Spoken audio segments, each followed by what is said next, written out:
Hi, in this video we're looking at creating quick kick-ass backgrounds on the iPad. A few minutes work, great results.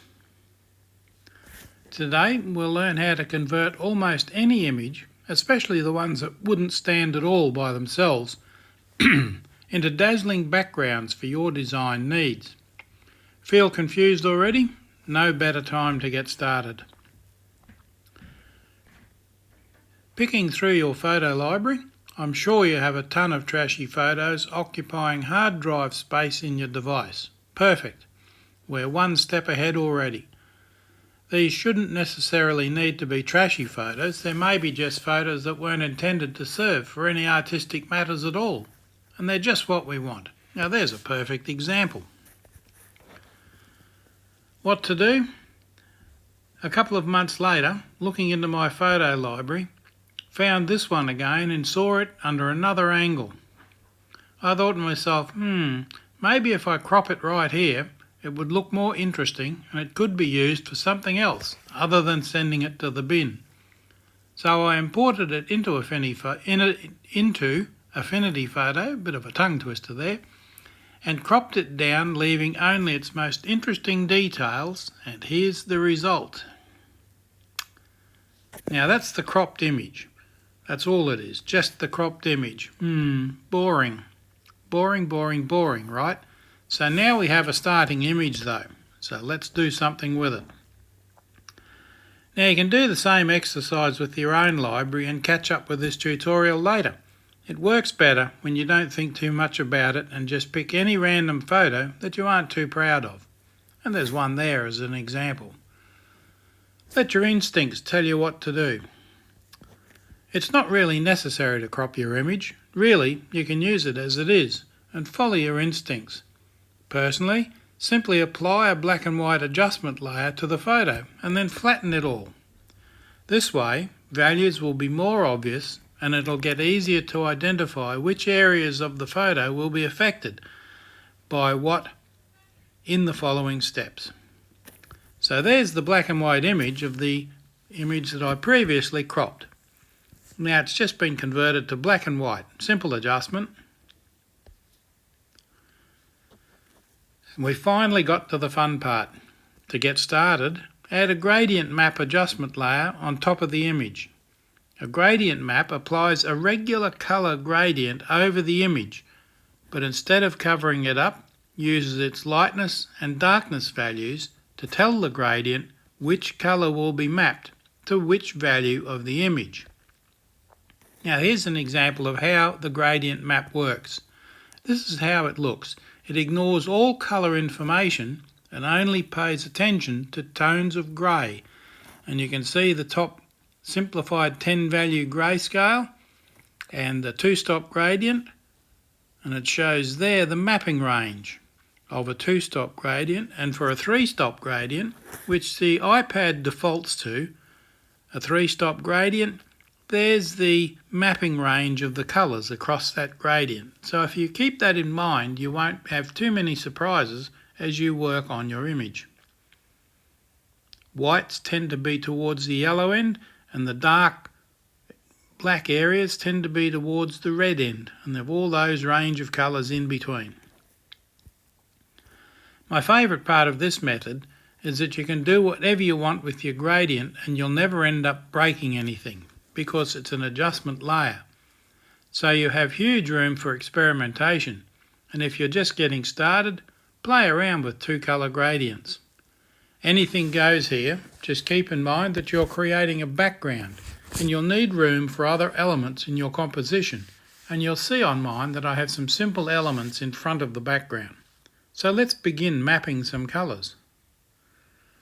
Go to the Adjustment Studio and select Gradient Map. You can see it over there on the right. It looks like an angled bucket with a line through it. With that selected, you'll get a context toolbar across the bottom with the default values for the different gradient colours in there. Just ignore that for the time being. You can experiment with that later. But once you click on the Gradient Map icon in the toolbar, then it pops up with that. The unadjusted image now looks like this, and it's not a bad start, you'll agree. In fact, you could use that, but that's its default. That's how it comes up. Yours may appear slightly different because I've already adjusted some of the colours in mine, and Affinity remembers the last colours you were using. So, that's what I'm stuck with. But you can see how it's mapping. Now, tap the gradient tool and look carefully at the tool. That's in the context toolbar next to the 100% opacity, you've got the vertical colour bars. If you tap that, that brings up the gradient tool. It's got a red circle at the end, a green circle in the middle, and a blue circle at the right-hand end. That's 1, 2, and 3. Remember that, we're going to need it in a moment. So we're going to set our colours to some new ones. Now you can see number 1, these are the colours I used for this gradient that will come up in a moment. Stop 1, I set it to 36, 0 and 47. They're the RGB colours. Of course, you tap on the colour icon to bring up the different colours. You can see the red one below that. So if you tap on that, you'll be able to set stop 1. Now stop 2, if you tap on the green circle, that brings it up for stop 2 and you set those colours. Stop 3, tap on the blue circle, it brings up the colour chart and you can select the RGB colours for that one. These are the colours I used for gradient 1 and you can see it's changed them to different colours. I've called this gradient 1 because this is the first example. 36, 0, 47, stop 2, 20, 108, 103 and stop 3, that was at the right hand end, 255, 204 and 2. And that's what it goes to. Now that's my first gradient, my first background. Background example 1, and there it is, very retro. Remember I said you're using this background for other things? So I put some interesting text on there and made it Comrade. You can see that. And it's a very retro green, blue, yellow type of background. Fits very well. Time to completion, just a few minutes. That's all it took. Backgrounds are fun. Okay, I went back, cleared off the other settings and made gradient 2. Stop 1, stop 2 and stop 3. Remember that's the left dot, the centre dot and the right dot. Set the colours to that.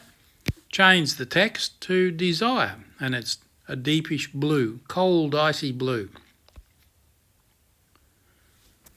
Very designer. Now that, what will we call it? Boring old airport lounge photo is now starting to look like a very useful background. Now gradient 3, stop 1, stop 2 and stop 3, change the colours, change the text and there we have playbill. If you can create many variations out of a single image, just imagine the possibilities you'll get by looking for more useless images in your photo library. And everybody's got thousands of them. So your big task now is to sort through them and try them out. See if they work as backgrounds. And that's it. There's the 3 examples there and you can see how dramatic the differences between them are. Unless you look really closely, you wouldn't recognise them as the same image. Thanks for watching. Don't forget to subscribe. Really appreciate it when you do.